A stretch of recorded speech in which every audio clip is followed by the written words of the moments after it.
김도형의 통합과학 2025 5장 원소의 주기성 강의 시작하겠습니다. 반갑습니다. 통합과학 김도형입니다. 자, 오늘은 제5장 원소의 주기성에 대해서 한번 배워보도록 하겠습니다. 자, 우리가 이전까지는 빅뱅 우주론에서 헬륨까지 만들어졌고요. 그리고 많은 별들에서 다양한 원소들이 탄생했다, 만들어졌는데, 그러면 그런 원소들을 조금 공통된 특징으로 어떻게 분류가 되어지고 하는 어떤 조금 가독성이 좋은, 우리가 눈으로 봤을 때 아하, 이런 특징을 가지고 있구나, 원소들이. 그렇게 혹시 나타내주는 표는 없을까? 그것이 바로 주기율표입니다. 그래서 오늘은요, 크게 4가지를 배울 겁니다.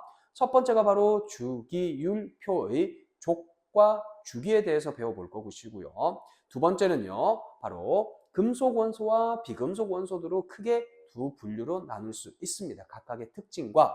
세 번째는 알칼리 금속과 할로젠 원소들의 각각의 특징을 한번 살펴보도록 하겠고요. 그리고 마지막으로 네 번째는 원자의 전자 배치와 관련되어서 꼼꼼하게 한번 다뤄보도록 하겠습니다. 자, 첫 번째는 원소와 원자라고 나와 있습니다. 여러분들 많이 헷갈리시죠? 자, 원소와 원자를 정확하게 말씀을 드릴게요. 자, 원소라고 하는 것은 이제 더 이상 분해되지 않는 어떤 물질의 특성을 가지고 있는 최소 단위라고 생각하시면 되겠습니다. 자, 그런데 이 원자는 무엇이냐면, 예를 들어 이렇게 비유를 한번 해보도록 하죠. 자, 수소 1개가 있습니다. 수소 원자 1개가 있어요. 그래서 수소 원자 2개가 있습니다. 자, 그러면 여기는 원소가 몇 종류 있어? 라고 하면 수소 하나 있어 라고 이야기를 해주는 것이고요.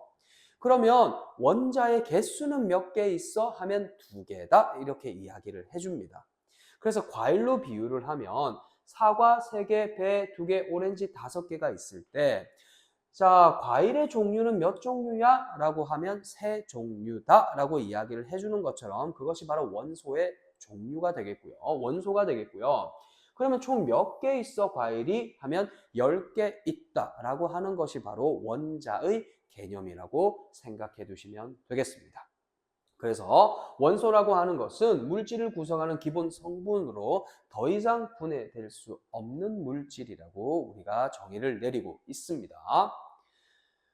자, 여기 있는 여러분들 주기율표 역사는 선생님이 따로 영상을 찍어뒀기 때문에 여기 링크를 클릭하시면 조금 더 자세히 살펴볼 수 있을 겁니다. 주기율표 역사는 이 부분을 참고해 주세요. 자, 이제 주기율표에 대해서 한번 살펴보도록 하겠습니다. 여러분들 이 주기율표는 눈에 계속 익어야 돼요. 눈에 계속 들어와야 돼요. 그래서 계속 볼 수밖에 없습니다. 자, 일단 한번 살펴보시면 일단 1번부터 118번까지 밑에 여기 있네요. 118번까지 있다는 걸 알 수가 있어요. 지금까지 현재까지 발견된 원소들의 한해서입니다. 앞으로 더 많이 발견되면 또 더 늘어나기도 하겠죠. 자, 이런 주기율표가 일단 1번부터 118번까지가 있다는 걸 조금 살펴볼 수가 있고요. 자, 그리고 여기 보시면 주기라고 되어 있는 것이 있고 조기라고 되어 있는 것이 있습니다. 자, 주기는 지금 현재까지 1주기부터 7주기까지 있다고 생각하시고요. 주기라고 하는 것은 쉽게 이야기해서 좀 원자의 덩치라고 좀 보시면 될 것 같습니다. 그래서 1주기부터 2, 3, 4, 5, 6, 7주기까지 가면서 점점 원자의 크기가 커진다라고 생각할 수가 있고요. 자, 그리고 여기 보시면 이제 세로줄이 바로 족이에요. 족은 1족부터 시작해서 2족, 3족부터 해서 18족까지 있습니다.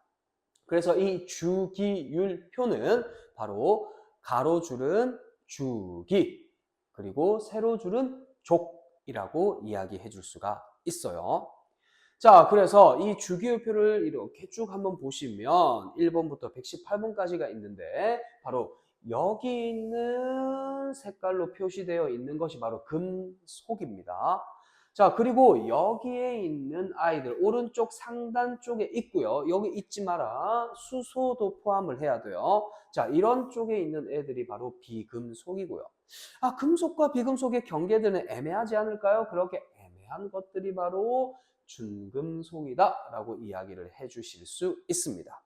자, 그리고 여기서 포인트는요. 여기 보시면 이 주기율표를 쭉 보시면 대체로 금속 원소들은 왼쪽과 중앙에 이렇게 차지하고 있더라.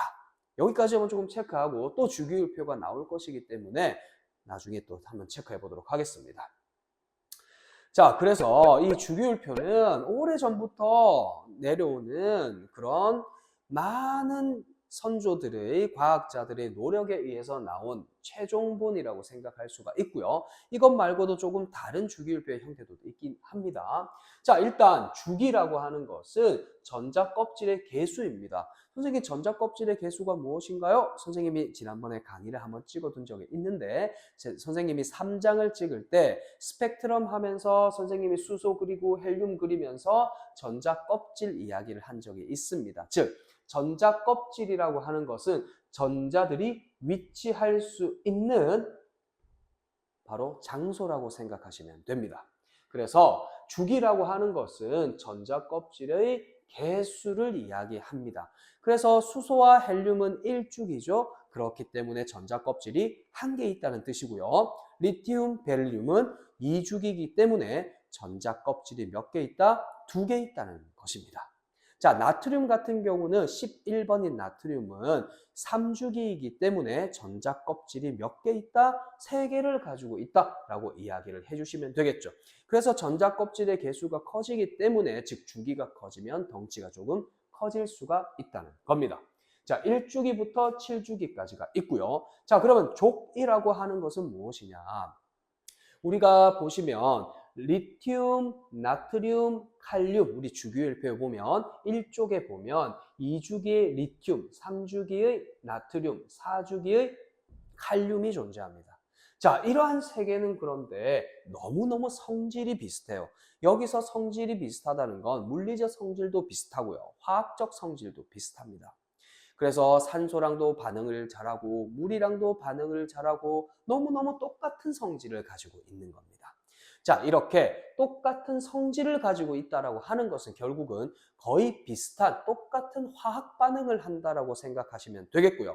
화학 반응이라고 하는 것은 우리가 여기서 보면 화학 반응에 참여할 수 있는 주고받는 어떤 전자들 있죠. 그런 전자의 개수가 같다라는 겁니다. 즉 이런 것들을 원자과 전자라고 이야기하는데 원자과 전자는 마지막 부분에서 다루도록 할게요. 우선 우리는 이렇게 알아두도록 합시다. 족이라고 하는 것은 화학 반응이 너무 비슷하다. 그런데 이 화학 반응은 결국은 전자들이 화학 반응에 참여할 수 있는 원자 핵은 딱 가만히 있어야 되죠. 중심부에. 그래서 전자들이 왔다 갔다 하면서 나타나는 일들인데 그런 전자들이 1개가 참여할 수 있느냐 2개가 참여할 수 있느냐에 따라 가지고 성질이 조금 화학적 반응이 달라지는데 그런 비슷한 것들을 세로 줄로 배치한 것이 바로 족이라고 이야기할 수가 있겠습니다. 자, 그래서요 주기율표의 세로줄은 1쪽부터 18쪽까지 있습니다. 그래서 1쪽에 친구들은 성질이 물론 수소를 제외하고 1쪽에 있는 성질이 비슷하고요. 2쪽에 있는 아이들이 비슷하고요. 17쪽에 있는 아이들도 비슷하고 18쪽에 있는 아이들끼리도 서로 비슷하다라고 이야기를 할 수가 있습니다. 자, 그러면 우리가 또 한번 보도록 하죠. 자, 주기율표 또 나왔어요. 선생님이 할 일이 없어가지고 이게 주기율표를 2번이나 제시했겠습니까? 그만큼 눈에 익어야 한다는 뜻이에요. 자, 이제는 우리가 주기율표를 주기와 족을 살펴보았기 때문에 바로 금속 원소와 비금속 원소의 특징을 한번 살펴보도록 하겠습니다. 그러면 대략적으로 어디가 금속 원소고 어디가 비금속 원소인지를 알아야 되겠죠? 바로 왼쪽과 중앙 부분에 있는 것이 바로 전부 다가 금속 원소들입니다. 그리고 오른쪽에 있는 탄소, 질소, 산소, 플로린부터 시작해가지고 이쪽에 있는 것이 바로 비금속 원소들이고요.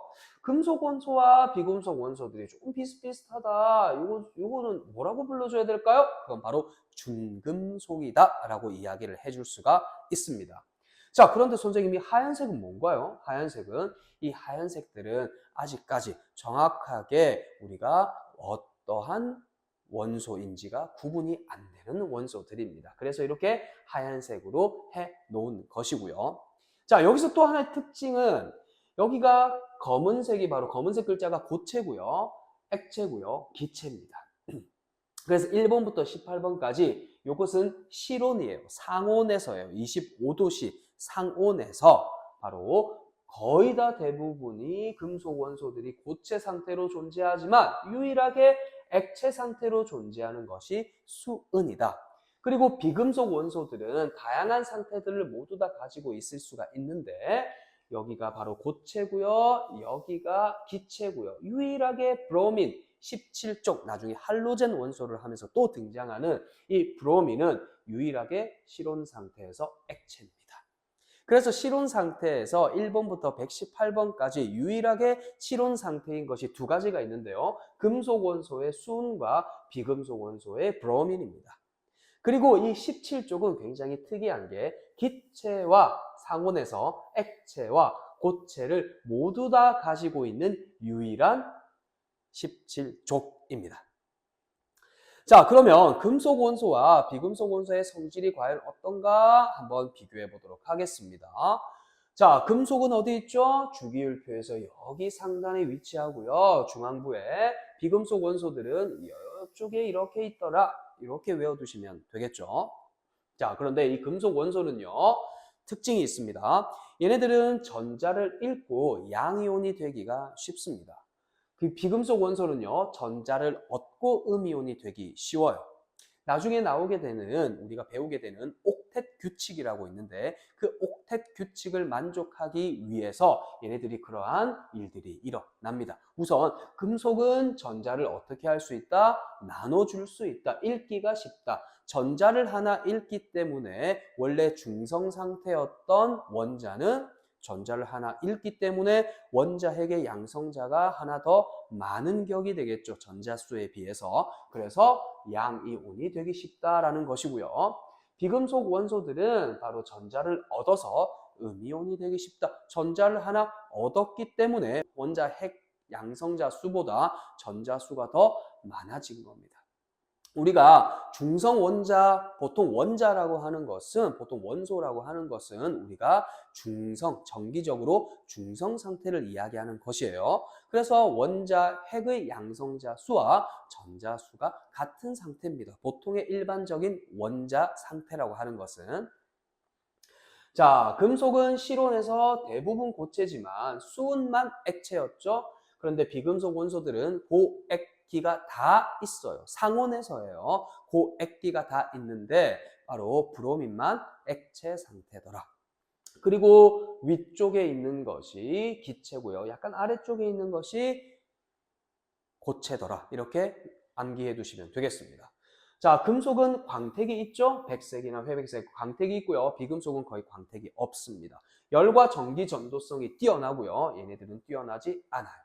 그리고 선생님이 뽑힘성과 펴짐성이라고 했는데 여러분들 금속류 같은 거 보면 목걸이도 되었다가 발찌도 되었다가 팔찌도 되었다가 귀걸이도 되었다가 뭐 많죠. 그렇게 변화무쌍하게 가늘게 늘어나거나 넓게 펴짐성이 좋은 것이고요. 비금속은 그러지 못하다입니다. 금속과 비금속, 여러분들이 내신 시험 칠 때는 금속과 비금속이 딱 있으면 백지 상태에서 특징들을 쫙 다 적을 수 있어야 됩니다. 그 정도 하셔야 여러분들이 좋은 점수를 받을 수 있어요. 자, 선생님, 중금속은 무엇입니까? 이게 별로 중요하지 않는 것 같은데요. 이거 뭐 금속도 아니고, 이거 뭐 비금속도 아니고, 이게 뭐 중간적인 성질 가지고 뭘 하겠습니까? 여러분들 이게 없었더라고 하면 여러분들 선생님 강의도 못 들을 뿐만 아니라 선생님도 강의를 못 찍었을 거예요. 이런 마이크, 이런 기기 절대 안 됩니다. 왜?